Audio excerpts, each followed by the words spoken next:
Hlúa verður að erlendum fjárfestum eins og æðarfuglum sem koma hingað til lands til að reyta af sér dún og verpa eggjum. Þetta kemur fram í greinargerð sem efnahags- og viðskiptaráðherra sendi innanríkisráðherra í dag. Þar mælt með því að innanríkisráðherra samþykki kaup kínverska fjárfestisins Huangs Nubo á Grímsstöðum á Fjöllum.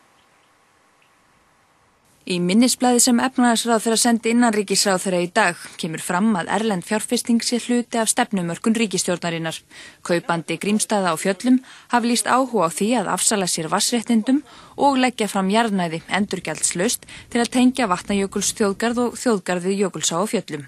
Almannahagsmunir af aðgangi að auðlindum og afnótum af náttúrugæðum væru því afar vel tryggðir með kaupunum og mun betur en ef ekkert yrði af þeim. Ásgeir Jónsson, lektor í hagfræði við Háskóla Íslands, vann álitsgerð fyrir ráðuneytið. Þar segir meðal annars að erlendum fjárfestum sé best líkt við æðarfugla sem sæki í öryggi og ákjósanlega hreiðurstaði.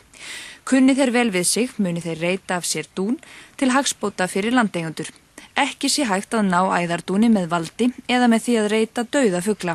Fuglinn verði sjálfur að fúsum og frjálsum vilja að tína af sér mýkstu fjæðrirnar til þess að fóðra hreiður sitt.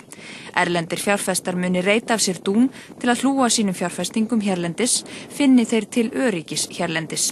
Mikilvægt sé að landsmenn einseti sér að skapa hér fjárfestaumhverfi með sanngjörnum og fyrirsjáanlegum leikreglum.